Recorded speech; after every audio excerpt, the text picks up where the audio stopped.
Assalamualaikum warahmatullahi wabarakatuh. Waalaikumsalam warahmatullahi wabarakatuh. Bismillahirrahmanirrahim.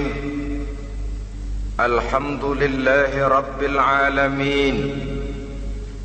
Wassalatu wassalamu ala ashrafil anbiya'i wal mursalin, imamil muttaqin, sayyidil ghurril muhajjalin, wa ala alihi wa ashabihil mujahidin at-tahirin. Amma ba'du. Saudara-saudara kaum muslimin rahimakumullah, sesungguhnya gaya hidup seseorang sangat ditentukan oleh cara bagaimana dia memandang hidup ini. Dengan kata lain, bagaimana seseorang memandang hidup, begitulah dia akan hidup. Oleh sebab itu, untuk mengubah keadaan seseorang harus diawali lebih dahulu dengan mengubah caranya memandang kehidupan ini. Itulah sebabnya dalam surah Ar-Ra'd ayat 11 Allah Subhanahu wa ta'ala menjelaskan, Innallaha la yughayyiru ma biqaumin hatta yughayyiru ma bi anfusihim.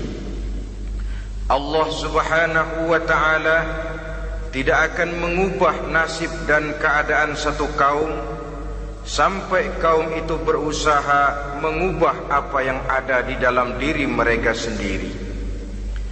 Yang ada di dalam diri itu tentu tidak lain adalah rule of thinking, bahasa kerennya state of mind, kata orang Kulon. Cara berpikir, cara memandang kehidupan yang akan sangat mewarnai cara orang menjalani kehidupan itu sendiri. Oleh karena itu, pada pertemuan kali ini kita akan membicarakan tentang dasar dan tujuan hidup dari seorang muslim di dalam kehidupan ini. Yang pertama, tentang dasar dan landasan hidup. Seorang muslim tak dapat lain mendasarkan kehidupannya dengan Islam. Di dalam mendasari kehidupan dengan Islam ini, Allah Subhanahu wa ta'ala menuntut, Ya ayyuhalladzina amanu dkhulu fis silmi kafah. Hai orang-orang yang beriman, masuklah kamu ke dalam Islam itu secara total, secara utuh, secara seluruhnya. Jangan separuh-separuh, jangan sepotong-sepotong. Mendasari hidup dengan Islam artinya menjadikan Islam sebagai way of life, sebagai rule of thinking, sebagai state of mind di dalam kita memecahkan problema-problema kehidupan, sehingga tidak satu persoalan hidup yang bagaimanapun kecilnya sekalipun yang tidak tersentuh oleh nilai-nilai ajaran agama Islam ini. Kemudian di dalam mendasarkan hidupnya dengan Islam, ia mempunyai satu keyakinan. Pertama, Islam sebagai dasar hidupnya adalah agama yang sesuai dengan fitrah daripada manusia. Allah Subhanahu wa ta'ala pencipta manusia. Allah Subhanahu wa ta'ala yang menurunkan agama Islam. Oleh sebab itu, tentu saja seluruh konsepsi Islam ini sudah diukur sedemikian rupa sesuai dengan kemampuan yang dimiliki oleh manusia. Secara logika bisa kita katakan, pabrik mobil di Jerman misalnya bikin mobil namanya Mercy. Seiring dengan itu dikeluarkannya buku petunjuk. Mobil ini bernama Mercy, kecepatan maksimal sekian ratus kilometer per jam, daya angkutnya sekian ratus kilogram, kalau rusak memperbaikinya ini onderdilnya itu umpamanya. Karena pabriknya yang bikin mobil, lalu pabriknya juga yang mengeluarkan buku petunjuk, tentu buku itu sesuai benar untuk mobilnya.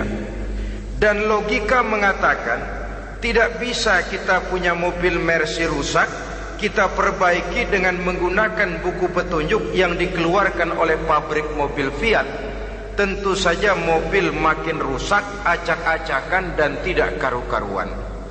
Ini artinya, jikalau manusia ingin baik, jikalau manusia ingin mencapai sesuatu yang bernama bahagia, dia harus mengikuti petunjuk yang dikeluarkan oleh yang menciptakan manusia.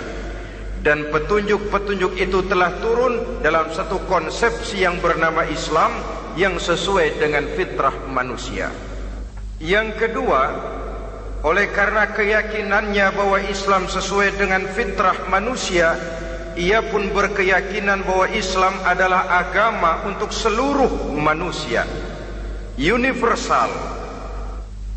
Walaupun ia diturunkan di tanah Arab, tetapi ia bukanlah agama hanya untuk orang Arab semata-mata. Keyakinan ini perlu ditegakkan kembali, oleh karena akhir-akhir ini muncul pendapat-pendapat yang menganggap seolah-olah agama itu barang impor. Persilahkan saja kalau memang itu merupakan keyakinannya, tetapi menganggap agama sebagai barang impor sungguh merupakan satu kekeliruan yang sangat besar. Bahwa Arab sebagian besar memang Islam, jelas. Tetapi Islam bukannya Arab, itu pun harus kita akui. Kita bisa menjadi Muslim yang baik tanpa perlu menjadi orang Arab. Dengan kata lain, kita bisa menjadi Muslim yang baik dengan tetap menjadi warga negara Indonesia yang baik.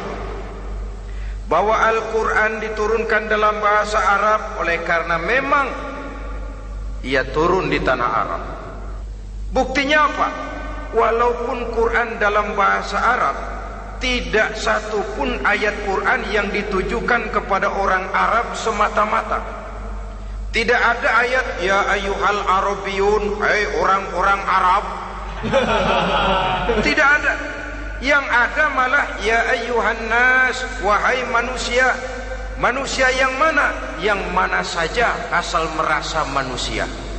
Kalau tidak merasa manusia, tidak usah terpanggil dengan ayat tadi.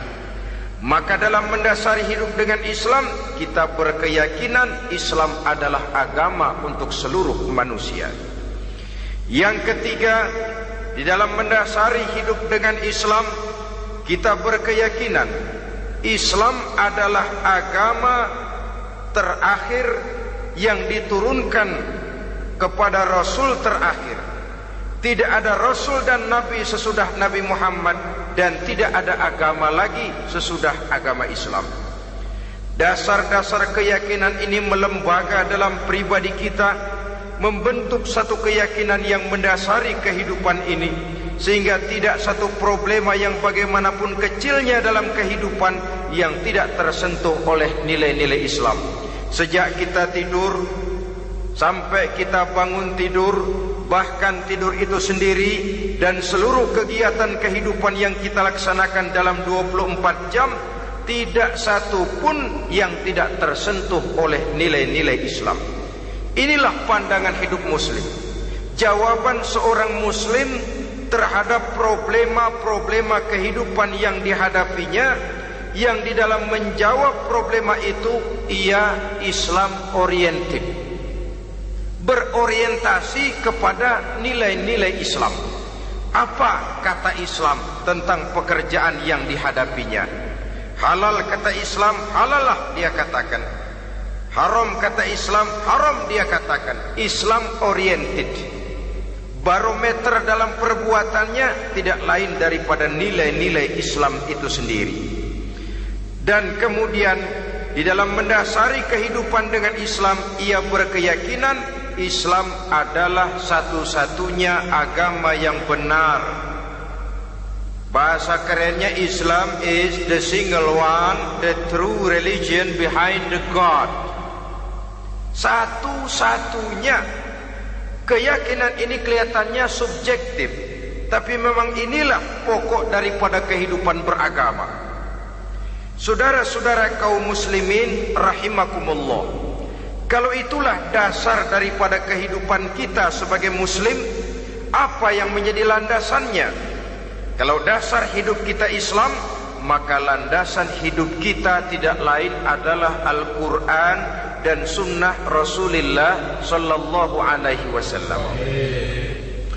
Dunia penuh dengan orang-orang besar, dan setiap orang-orang besar itu mempunyai ajaran-ajaran yang pernah jaya, pernah dikumandangkan, didengung-dengungkan, naik ke panggung sejarah untuk kemudian tenggelam. Satu ajaran hanya akan langgeng, satu ajaran hanya akan tahan lama apabila dia turun dari sumber yang serba maha. Kalau dia turun dari manusia, maka sifatnya hanya musim. Yang namanya musim, saudara-saudara, namanya musim tidak bisa dilarang. Tapi kalau sudah selesai, habis sendirian. Itu musim namanya. Musim rambutan. Kalau datang musim rambutan, apa bisa dilarang? Gak boleh musim rambutan. Ya tidak bisa, dia akan tumbuh terus. Tapi manakala musimnya habis, habis. Begitulah nasib dari ajaran yang nisbi, relatif dan temporer apabila dia bersumber dari manusia. Maka satu ajaran hanya akan langgeng, tahan lama apabila dia turun dari sumber yang serba maha. Dan itu sudah turun bernama Al-Quranul Karim. Sedangkan sunnah, saudara-saudara, merupakan penjelasan dari apa yang oleh Quran tidak dijelaskan dalam bentuk yang detail, melengkapi apa yang oleh Al-Quran hanya disebutkan dalam bentuk garis besarnya saja. Baik Quran maupun sunnah kita sebut merupakan dasar, landasan yang primer. Sedangkan untuk memahami Quran dan sunnah, kita memerlukan pendapat-pendapat orang yang ahli di bidang itu. Dalam hal ini kita sebut saja dengan ulama. Dan ini merupakan sumber yang sekunder dari landasan hidup kita sebagai seorang muslim. Dua rel ini, Quran dan sunnah, merupakan landasan di mana kereta api Islam ini berjalan. Quran dan sunnah.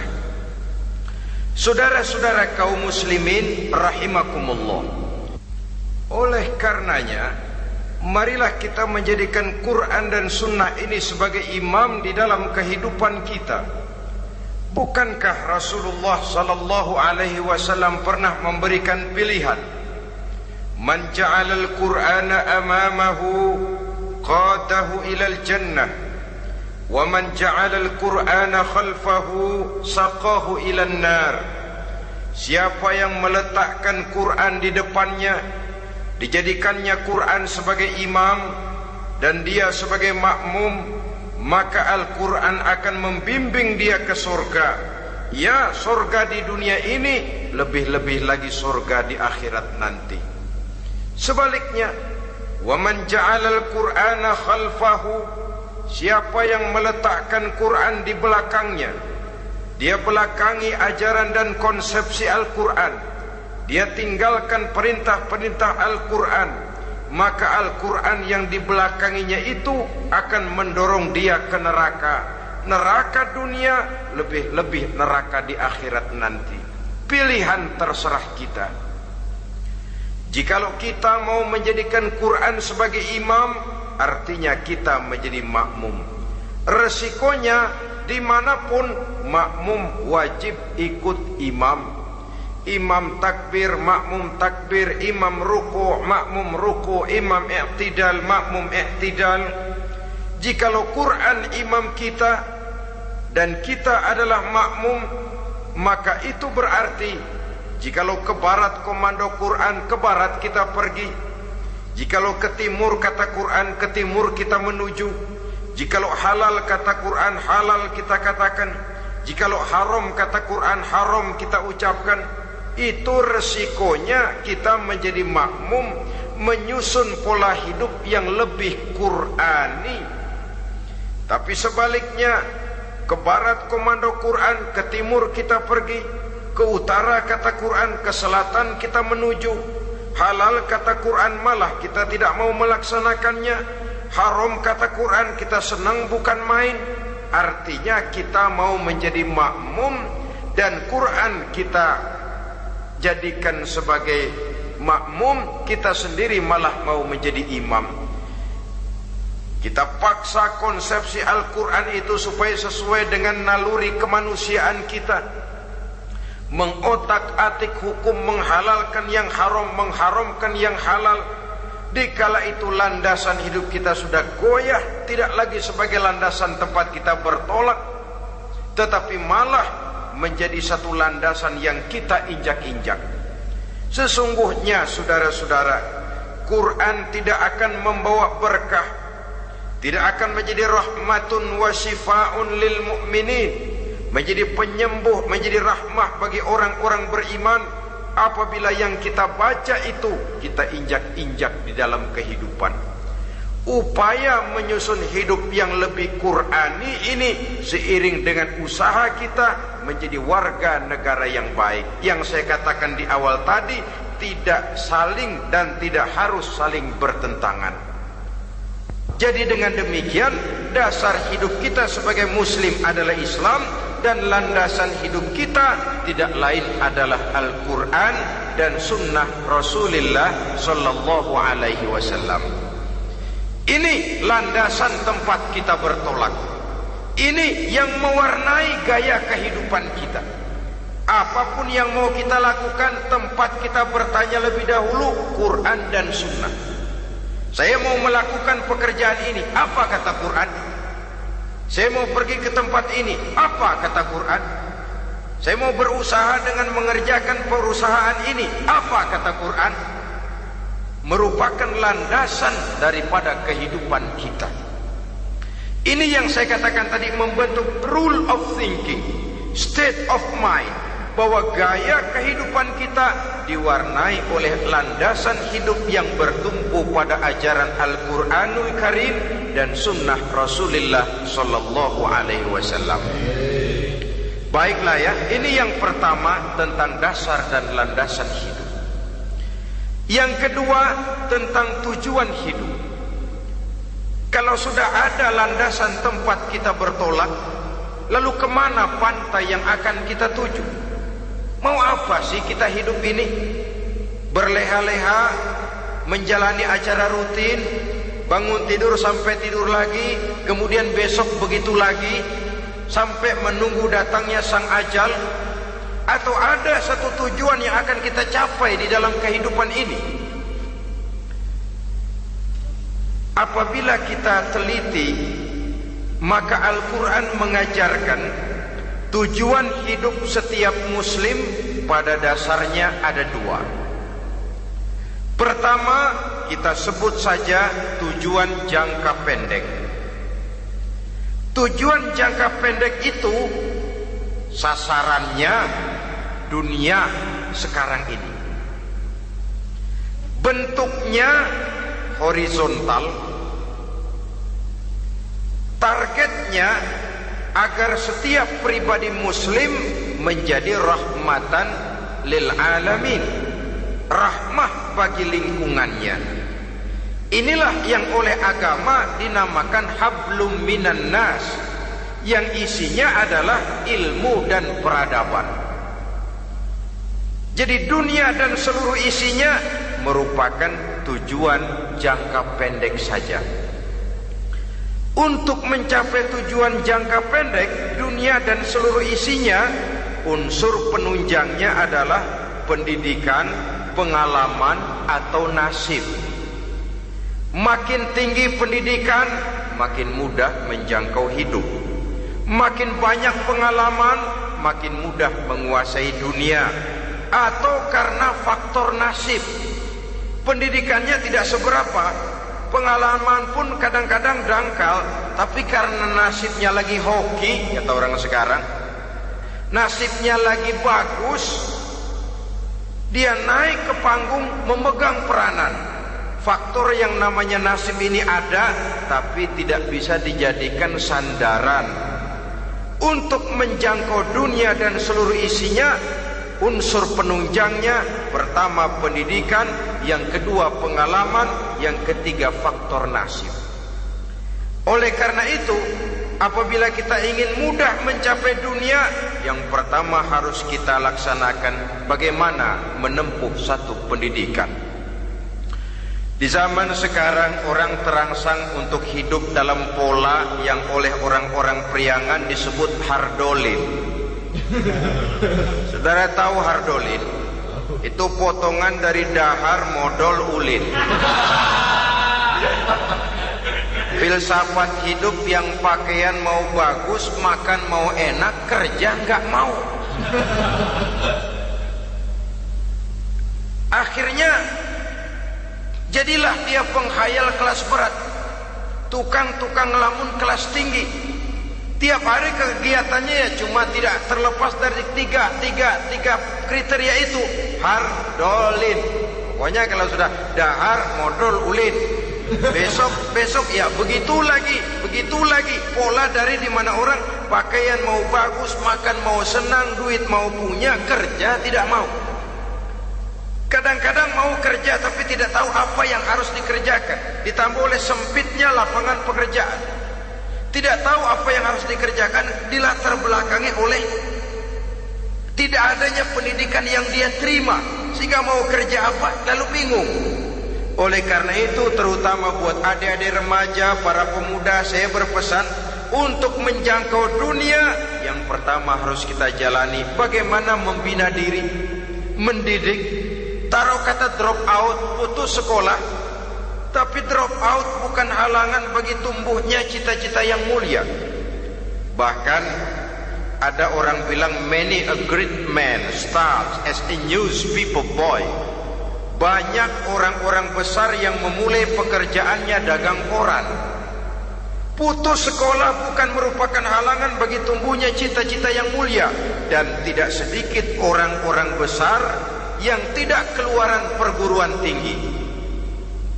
Tidak sedikit orang-orang besar yang tidak merupakan produk dari perguruan tinggi tertentu, tapi kerajinannya belajar, banyak membaca, banyak bergaul, autodidak. Syukur kalau masih bisa menempuh pendidikan yang formal.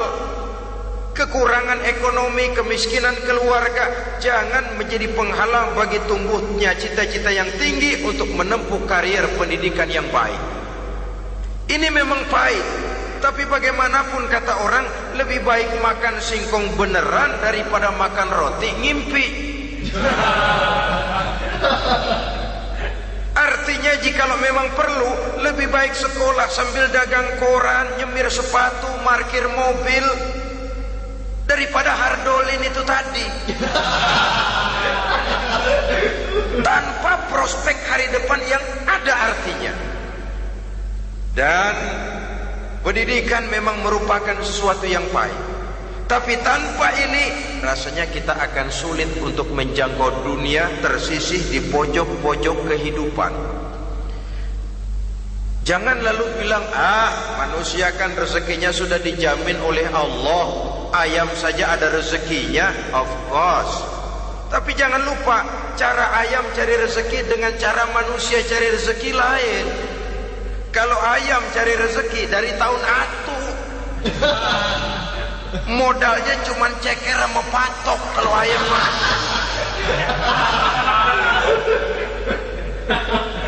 asal bisa nyeker, bisa matok, ayam dapat rezeki. Pokoknya kertok dah. Tapi manusia cari rezeki, dia harus cari lapangan kerja. Lapangan kerja sulit. Sudah dapat lapangan kerja, harus punya keahlian. Untuk memperoleh keahlian harus dengan pendidikan. Berhadapan lagi dengan saingan-saingan, karena pasaran tenaga kerja tiap tahun puluhan kalau tidak ratusan ribu pasaran tenaga kerja yang masuk lapangan kerja. Ini kenyataan. Semakin ke depan, oleh tingginya tensi ekonomi, oleh persaingan hidup yang makin tajam, oleh makin menggejalanya pola pikir industrialis yang membuat manusia individu, nilai-nilai semacam ini akan terasa makin berat. Oleh karenanya, tanpa pendidikan sulit untuk menjangkau dunia. Yang kedua, pengalaman, tenaga expert. Sehingga orang mengatakan experience is the best teacher. Pengalaman adalah guru yang paling bijaksana. Dengan pengalaman kita makin dewasa. Dan orang sering mengatakan kegagalan hakikatnya adalah keberhasilan yang tertunda. Jangan takut gagal, kalau itu akan mengantarkan kita kepada pola hidup yang lebih dewasa, lebih tegar, lebih sanggup menghadapi kesulitan-kesulitan. Dan faktor yang ketiga, nasib. Kadang-kadang orang pendidikannya tidak ada, kadang-kadang pengalamannya tidak seberapa, tapi karena nasib, engkongnya misalnya jadi komandan Hansip, dia naik jadi anggota Hansip. Itu karena faktor nasib saja. Yang ketiga ini ada, tapi tidak bisa dijadikan sandaran dalam arti bahwa kita lalu mengandalkan nasib. Loh, nanti udah gede mau jadi apa? Gua sih gimana nasib aja dah. Jadi orang syukur, jadi gembel nasib. Tidak bisa kita menghadapi hidup dalam satu alur spekulasi. Tidak bisa kita menjalani skenario kehidupan ini dengan bersikap untung-untungan.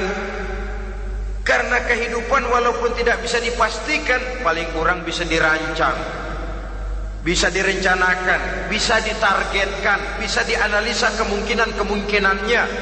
Walaupun tidak bisa dipastikan, tapi bisa diperhitungkan. Sebagai manusia yang terikat oleh causality, oleh hukum sebab akibat, sewajarnya kita memperhitungkan kemungkinan-kemungkinan itu. Kira-kira 5, 10, 15 tahun yang akan datang, sejauh mana kesulitan-kesulitan dalam kehidupan ini, sejauh mana persaingan dalam hidup, sejauh mana tenaga kerja dibutuhkan, sejauh mana keahlian dan skill menunjang ke arah itu. Kalau tidak, kita akan tersisih di sudut-sudut kehidupan untuk lebih banyak jadi penonton daripada menjadi pemain. Padahal kita ingin jadi pemain, kita ingin aktif, kita ingin punya peranan, karena kita oleh agama dituntut menjadi rahmatan lil alamin, menjadi rahmah bagi lingkungan di mana kita tinggal, mewarnai lingkungan, bukan cuma diwarnai oleh lingkungan itu sendiri.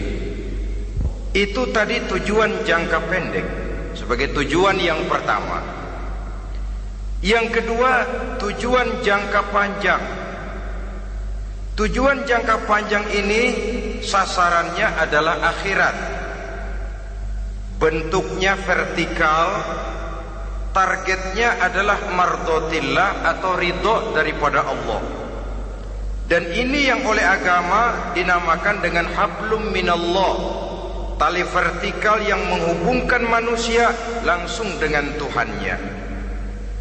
Untuk mencapai tujuan jangka panjang akhirat ini, unsur penunjangnya adalah prestasi ibadah. Kalau untuk tujuan jangka pendek, dunia dan seluruh isinya, pendidikan, pengalaman dan nasib memegang peranan yang sangat penting, maka untuk akhirat, pendidikan, pengalaman, nasib tidak punya pengaruh banyak. Unsur penunjangnya adalah prestasi ibadah. Bagaimanapun tinggi pendidikan, bagaimanapun banyak pengalaman, tanpa prestasi ibadah, nol besar kita dalam pandangan Allah Subhanahu wa ta'ala. Saudara-saudara kaum muslimin rahimakumullah, itu sebabnya seorang muslim sholat, puasa, haji, zakat, yang kalaupun ada target dunia, itu cuma side effect saja, sekedar satu efek sampingan. Target utamanya tetap tujuan jangka panjang, akhirat dan ridho Allah. Kenapa kita sholat? Untuk mencari ridho Allah. Kenapa kita laksanakan ibadah haji? Untuk mencari ridho Allah. Kita bangun di keheningan malam untuk mencari ridho Allah. Kalau ada akibat dunia, itu cuma akibat sekunder saja. Ada misalnya orang karena tekun ibadah rezekinya lancar, itu baru persekot, baru tanda jadi. Kadang-kadang persekotnya saja sudah nikmat kok, apalagi cashnya, kontannya. Sebaliknya kalau ada orang rajin ibadah rezekinya seret, jangan jadi alasan. Kok lu nggak sembahyang? Alah, tetangga gua rajin sembahyang melarat terus. Ya memang sholat itu bukan dengan target dunia, target akhirat, saudara-saudara. Oleh sebab itu, seorang muslim adalah seorang yang berpandangan luas, berjiwa lapang.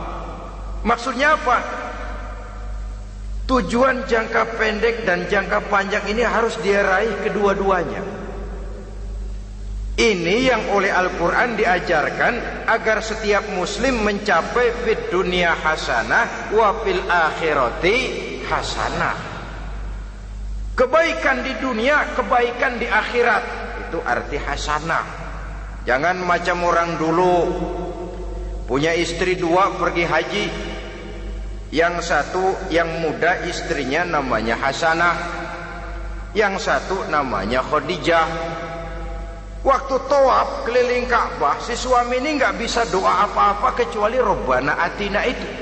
Tiap putaran Rabbana Atina fid dunya hasanah wa fil akhirati hasanah. Putaran kedua Rabbana Atina fid dunya hasanah wa fil akhirati hasanah. Ini istri tuanya yang namanya Khadijah dengerin aja. Akhirnya di satu saat dia colek suaminya, "Bang, mentang-mentang Hasanah bini muda disebutin melulu, saya dong disebutin dalam doa." "Iya deh, ntar putaran selanjutnya." Suaminya blow on juga. Putaran kedua dia baca Rabbana Atina fid dunya hasanah wa fil akhirati Khadijah. Saudara-saudara, itu makna refleksi daripada doa tadi itu, doa sapu jagat. Kita ingin fid dunya hasanah wa fil akhirati hasanah. Tujuan jangka pendek dunia tercapai, tujuan jangka panjang akhirat dan ridho Allah juga tergapai. Oleh sebab itu Al-Quran menjelaskan, wabtaghi fima atakallahu ad-daral akhirah wa la tansa nasibaka minad dunya. Dengan karunia yang diberikan Allah kepadamu, carilah bahagia akhirat. Wa la tansa nasibaka minad dunya, tetapi jangan lupakan bagianmu dalam kehidupan di dunia ini. Cari akhirat, utamakan akhirat dengan tidak usah melupakan jatahmu di dunia. Kenapa saya katakan seorang muslim berjiwa besar? Sebab andai kata dia gagal mencapai tujuan jangka pendek, andai kata dia gagal di dunia, dan dia oleh Islam diajarkan jangan sampai gagal, tapi andai kata dia gagal, dia masih punya tujuan jangka panjang, akhirat dan ridho Allah. Dia masih bisa menghibur diri, biarlah di dunia kita sederhana, bahkan biarlah susah di dunia, asal di akhirat kita bahagia. Orang yang tidak punya pandangan hidup semacam ini, sorgalah dunia ini, segalanya telah tertumpu di sini. Bila umurnya selesai, ajalnya datang, selesai sudah, sorganya sampai di situ, dan dia tidak punya pengharapan lain di belakang itu. Maka seluruhnya bertumpu pada kehidupan di dunia. Padahal dunia seperti air laut, makin diminum makin haus, makin kering tenggorokan. Dunia yang diperturutkan menyeret manusia ke dalam lingkaran setan, terjebak dalam sifat yang namanya tamak bin rakus alias serakah.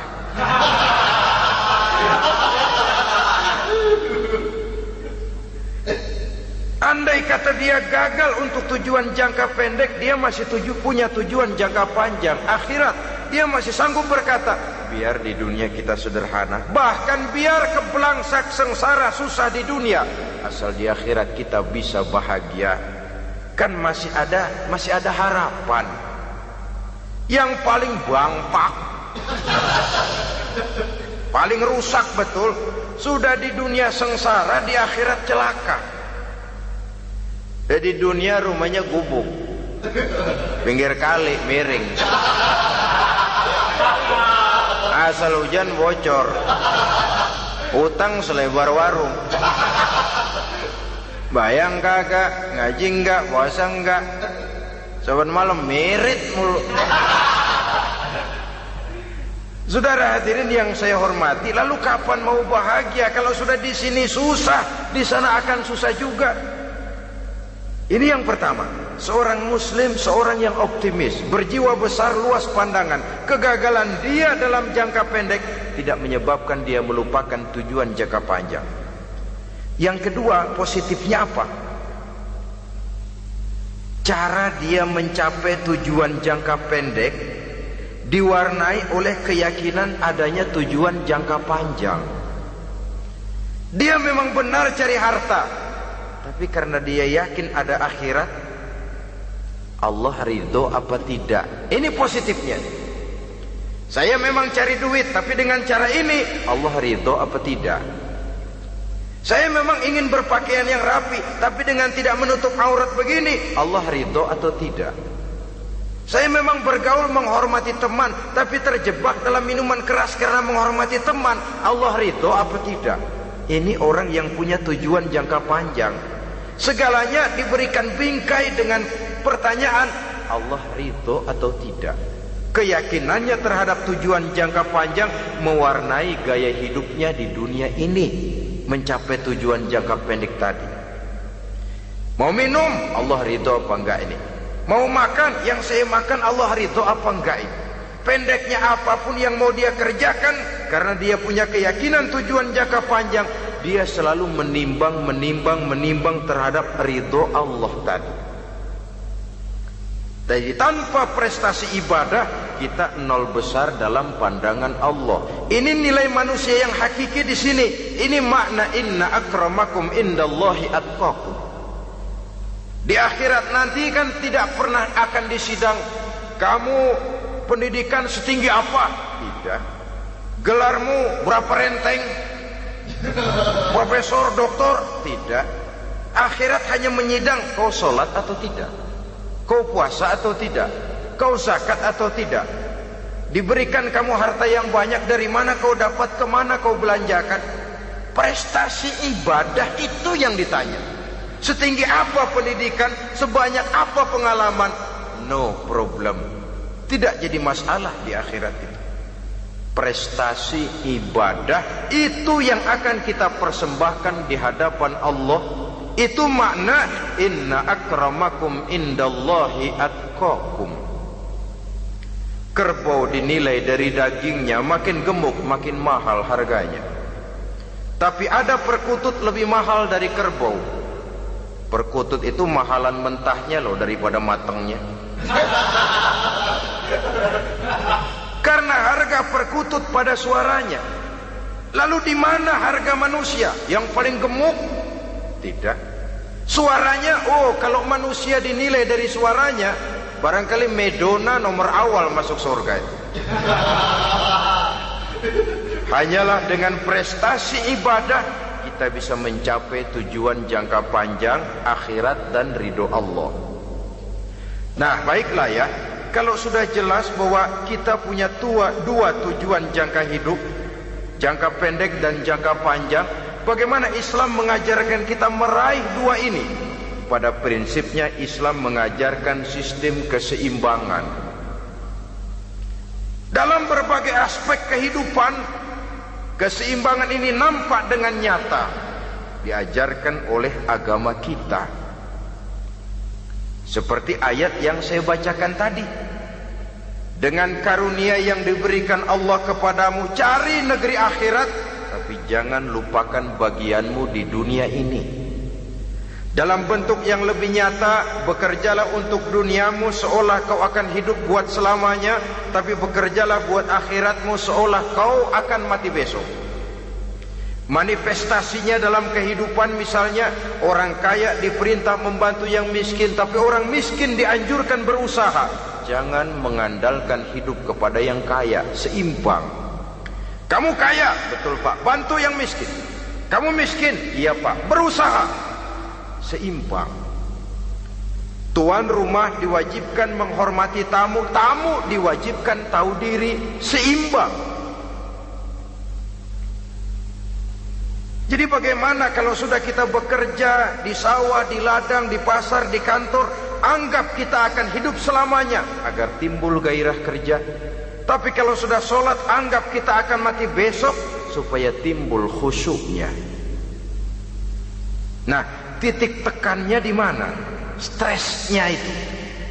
Walaupun Islam mengajarkan sistem keseimbangan, tapi Al-Quran tetap menggarisbawahi walal akhiratu khairul laka minal, bahwa bagaimanapun seimbangnya, akhirat itu lebih utama daripada dunia. Bagaimana implementasinya? Kata orang-orang tua, kalau kita menanam padi, rumput pasti tumbuh, tapi nanam rumput jangan mimpi tumbuh padi. Maksudnya apa? Kalau satu perbuatan kita niatkan karena Allah, dunianya pasti ikut. Tapi kalau satu perbuatan diniatkan karena dunia semata-mata, akhirat akan hilang. Sebab itu, biasakanlah berbuat sesuatu, baik untuk tujuan jangka pendek, lebih-lebih untuk tujuan jangka panjang, dengan motif lillahi ta'ala. Jadi saya ulangi, satu perbuatan kalau sudah diniatkan karena Allah, dunia biasanya ikut. Tapi kalau diniatkan karena dunia semata-mata, akhirat akan luput. Padahal itu titik tekannya, walal akhiratu khairul laka minal ula. Saudara-saudara kaum muslimin rahimakumullah, ini tujuan hidup. Jadi landasan tempat kita bertolak sudah jelas, pantai yang akan kita tuju dalam kehidupan ini juga sudah nyata. Kita ingin mencapai apa yang dinamakan fid dunya hasanah wa fil akhirati hasanah. Untuk itu perlu ada keseimbangan, tetapi titik tekannya tetap akhirat lebih utama daripada kehidupan dunia ini. Sekarang kalau sudah ada dasar hidup, sudah ada tujuan yang akan kita capai, tentu harus ada alat untuk mencapainya. Semuanya perlu sarana. Bahkan pada hakikatnya dalam kaidah usul fikih, para ulama mengajarkan lil wasail hukmul maqasid. Sarana dan tujuan hukumnya sama. Ini mestinya mendidik umat Islam jadi pinter. Jangan cuma berpikir melaksanakan satu pekerjaan, tapi juga berpikir menciptakan sarana untuk terwujudnya pekerjaan itu. Misalnya umat Islam wajib pergi haji kalau mampu, kan begitu toh? Kalau dia umat Islam Indonesia, tentu pergi hajinya ke Mekah. Mekah, Jeddah, Mekah, Indonesia, perlu sarana angkutan untuk sampai ke sana. Kapal laut, kapal udara. Artinya umat Islam harus maju di bidang teknologi, bisa menciptakan pesawat, bisa menciptakan kapal laut, sarana yang akan menyampaikan dia untuk bisa melaksanakan ibadah haji. Selama ini kita bertumpu kepada pemikiran, pokoknya kan yang penting gue pergi haji, pakai apa kayak gue punya duit. Dari segi pribadi memang barangkali begitu. Tapi sebagai umat yang harus mencapai kemajuan, apabila diperintahkan melaksanakan sesuatu, kita pun hakikatnya dituntut menciptakan sarana untuk menunjang pelaksanaan sesuatu itu sendiri. Agama mengajarkan an-nazafatu minal iman, kebersihan sebagian daripada iman. Siapa yang menciptakan mesin cuci, sabun-sabun keras, deterjen, rinso dan lain sebagainya? Siapa yang menciptakan air condition, pembersih ruangan? Kita hanya berpikir pokoknya kan bersih, mau pakai apa kek. Kita jarang yang berpikir kepada pewujudan teknologi modern untuk menerjemahkan hadis itu. Syukurlah belakangan ini sudah muncul teknokrat muslim yang dijiwai oleh semangat Al-Quran, membuka tabir rahasia konsepsi Islam di lapangan teknologi modern, yang makin lama makin menunjukkan tuntutan kebutuhan daripada umat itu sendiri. Dengan demikian, apabila ada tujuan hidup, kita memerlukan alat untuk mencapai tujuan tadi. Supaya tujuan fid dunya hasanah wa fil akhirati hasanah tercapai, apa alat yang harus kita pakai? Kita lihat surah At-Taubah ayat 111 memberikan jawaban. Innallaha ashtara minal mu'minina anfusahum wa amwalahum bi anna lahumul jannah. Sesungguhnya Allah telah membeli dari orang-orang beriman diri mereka, harta mereka, bahwa sesungguhnya bagi mereka adalah surga.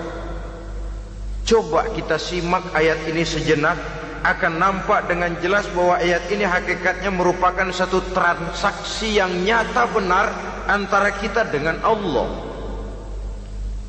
Transaksi jual beli sudah terjadi, dan itu langsung dengan Allah, tertuang dalam pernyataan Quran. Pembeli Allah, penjual kita orang-orang beriman, dagangannya adalah anfus dan amwal, harganya adalah surga. Itu sudah tanda tangan pernyataan kita siap jual beli ya Allah. Apalagi baiat kita apa? Inna solati wa nusuki wa mahyaya wa mamati lillahi rabbil alamin. Solatku, ibadahku, hidup dan matiku cuma untuk Allah Tuhan seluruh sekalian alam. Minimalnya 5 kali sehari semalam baiat ini kita ulang dan kita ulang. Kenapa lalu kita tidak konsekuen? Dalam konteksnya dengan persoalan, maka alat hidup kita itu ada 2. Pertama, anfus. Ini bentuk mufrad dari jamaknya, bentuk jamak dari mufrad nafsun. Biasa diterjemahkan dengan diri. Yang dimaksud dengan diri adalah kepribadian. Yang dimaksud dengan kepribadian ialah kekayaan yang kita miliki dalam kepribadian kita. Artinya bisa tenaga, pikiran, konsep, gagasan, wewenang, ide, pangkat, jabatan, kemampuan, keahlian, skill, itu semuanya masuk ke dalam anfus, diri. Sedangkan amwal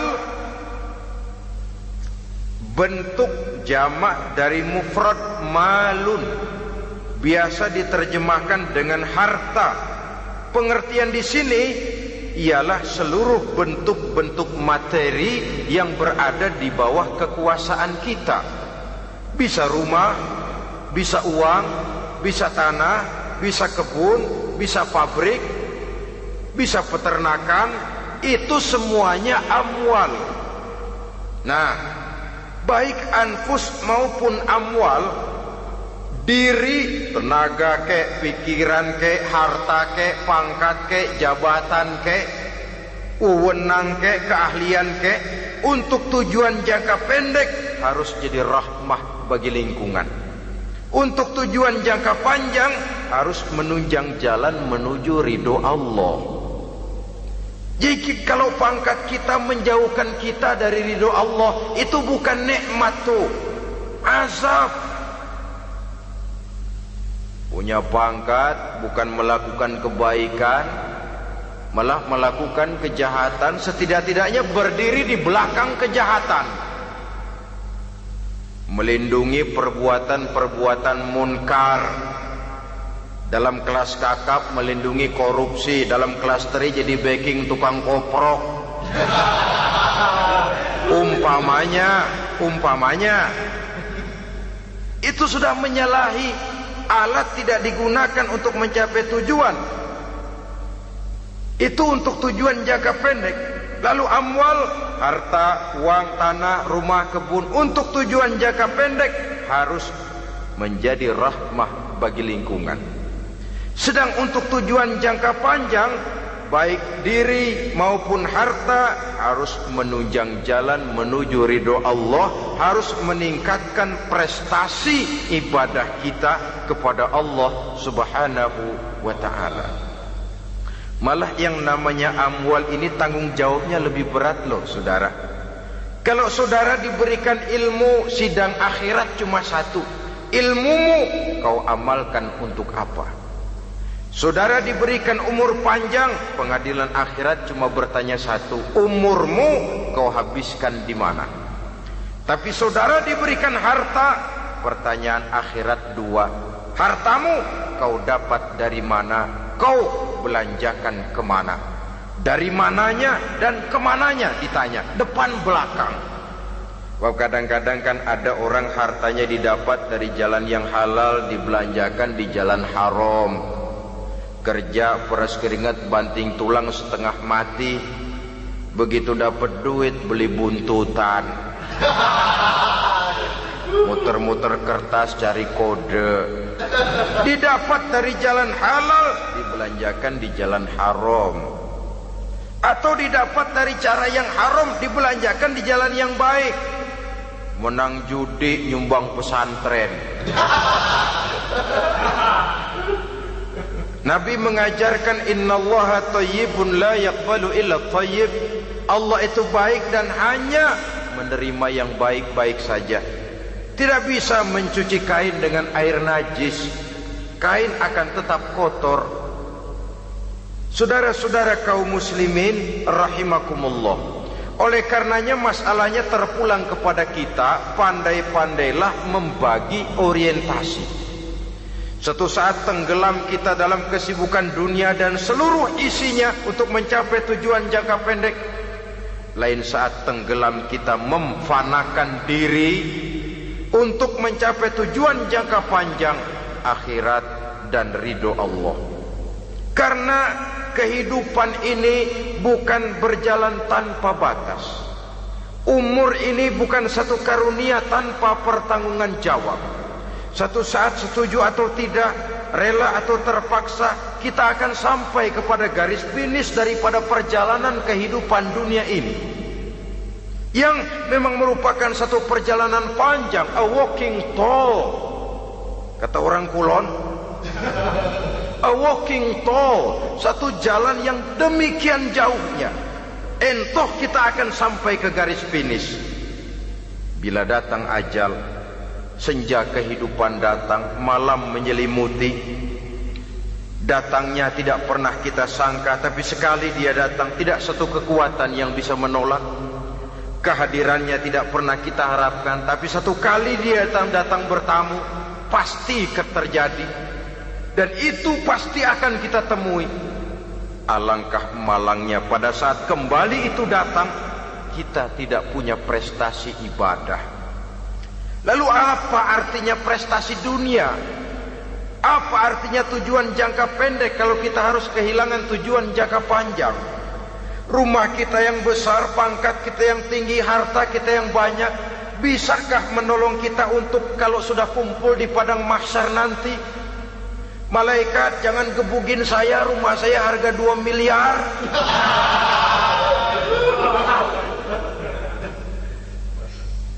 Sudahlah malaikat, damai saja, itu Rolls Royce saya.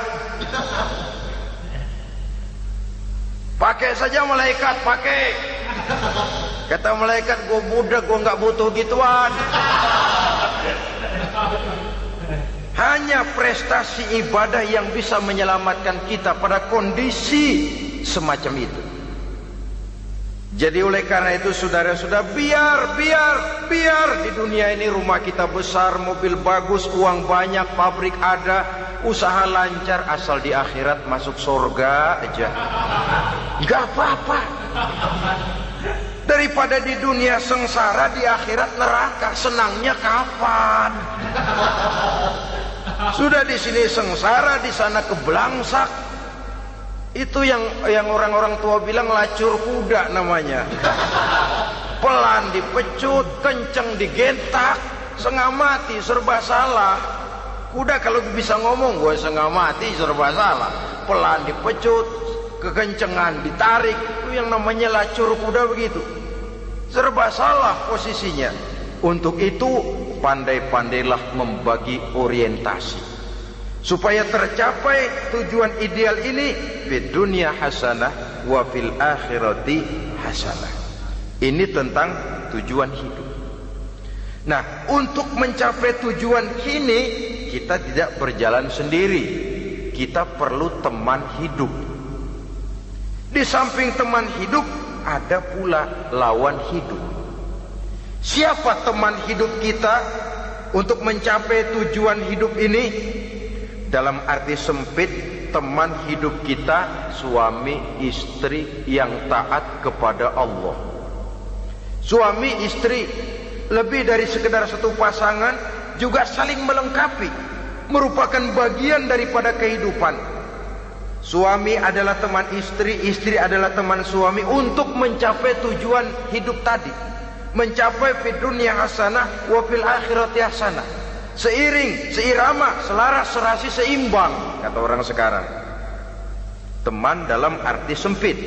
Adapun teman dalam arti luas, setiap orang yang pandangan hidupnya sama dengan kita, setiap orang yang akidahnya sama dengan kita, terlepas dari suku bangsa apapun, warna kulit apapun, bahasa apapun, jikalau keyakinannya sama, pandangan hidupnya sama, dia adalah saudara kita dalam artian yang luas.